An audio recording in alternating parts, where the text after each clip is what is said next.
युक्त 3 आडमिशन रे जो पिला माननकु प्रथम पर्याय रे सुजोग दिया जायतिला सेथि मध्यरु केतेक पिला आडमिशन करिथिले एवं केतेक पिला आडमिशन करि नथिले। विभाग तरफरु कुआ जायतिला जे प्रथम पर्याय रे जो माने चॉइस लॉकिंग करूछंती सेमानकु आ द्वितीय पर्याय रे सुजोग मिलिबो नाही।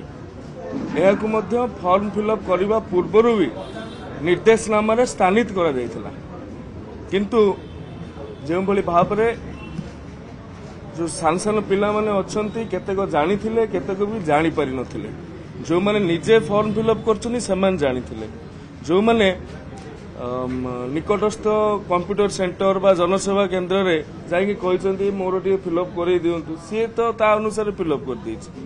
जा गाइडलाइन अछि सी सेमानकु कहि नै, तेनु पिला मानक मन रे रहि जाइथिला जे जदि भी प्रथम पर्याय रे से जो कॉलेज चाहूचंती सेठी न पढ़ी परिबे द्वितीय पर्याय रे पढ़ी परिबे।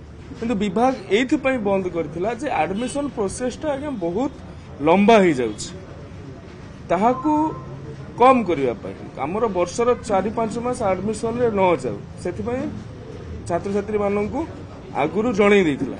तो जेहेतु नुआ करी नियम गुड़िक लागू होउछि एवं छात्र छात्री माने से कथा को जानी पारि नथिले, सचेतनतार भी अभाव रहितिला।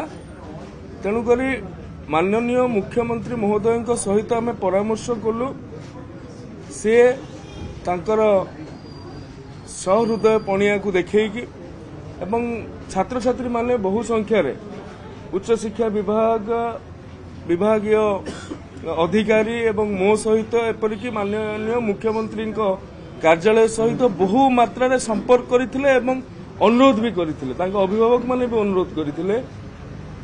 ए कथा को सरकार टाली दे पारि नाहंती, ए अनुरोध को अग्राह्य करि दे पारिले नाही। छात्र छात्री मानकर हित दृष्टि विभाग जो निष्पत्ति नैथिला ताहाकू संशोधन करिकी जो माने प्रथम पर्याय रे चयन करिथिले सेमानकू आउ थरे द्वितीय पर्याय पाई मध्य सुजोग गतकालिठू दिया सरिछि। विभाग ट्वीट करिकी ए संपर्क रे जणै सारिछि। आज पिला माने आसिकी एठी माननीय मुख्यमंत्री को तांकर धन्यवाद जणैछंती एवं आपण मानक माध्यम रे मु अन्य पिला मानकू अन्य छात्र छात्री मानक अभिभावक मानकू कहिबाकू चाहूची, जो माने भी इच्छुक थिले एवं करि पारु नथुले सरकार सेथिपई तांकर वेबसाइट को आउथरे खोली सारिछंती। ये पिला मानकर भविष्य निर्धारण करिबारे सहायक हेबो बोली आमे विचार करूछु। धन्यवाद।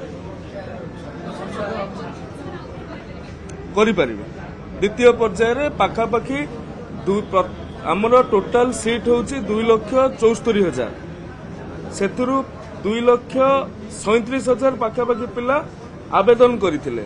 प्रथम पर्याय रे 1,91,000 पिला कॉलेज रे निजे सिलेक्शन करथिले, आउ जो माने रहि जाइथिले एवं सबुठ बड़ कथा जे भी रीचेकिंग करथिला ताकू द्वितीय पर्याय रे स्थान मिलिला।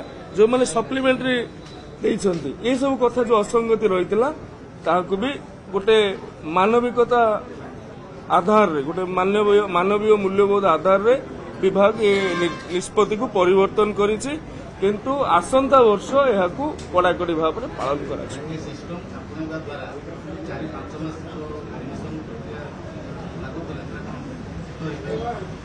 देखंतु दुईटी प्रकार कथा अछि। आपण छात्र छात्री भविष्य को देखिबे, छात्र छात्री करिकुलम को भी देखिबे। किछ कोउठ ना कोठी आपण टिके कॉम्प्रोमाइज करियो पड़िबो। आमे चेष्टा करूछु एहार गोटे समाधान रो बाट करिकि जो 4-5 मास लागुथुला ताहा केमिति कमी परिबो एवं छात्र छात्री को तांकर निज मन मुताबिक कॉलेज रे पढ़िबा को सुजोग दिया जिवो। विशेष करी छात्री माननक थारु बहुत अनुरोध आवेदन रहितिला जे हमकू आमे चाहूतबा कॉलेज रे हमरो मार्क हेइ जाउची, आमे जेहेतु प्रथम पर्याय आवेदन करि दैथिलु सेठिपई हमकू घर ठारू 110 किलोमीटर 150 किलोमीटर 200 किलोमीटर जीवा को पड़ुची। तो मु कहली गोटे मानविकता दृष्टिकोण आधार करा जायछि एवं पूर्वरु ए संपर्कित निर्देश उच्च शिक्षा विभाग देइथिले, कि जेहेतु सचेतनतार अभाव अछि पिला माने निजे फॉर्म फिलअप करि नांती ए वर्ष ए कथा को समस्ते प्राय जानीगले आसंता वर्ष को असंगति रहिबो नाही बोली मु आशा करिबे जो पिला माने भी पढ़िथिबे द्वितीय वर्ष तुम हेइथिबो से माने भी जणैबे।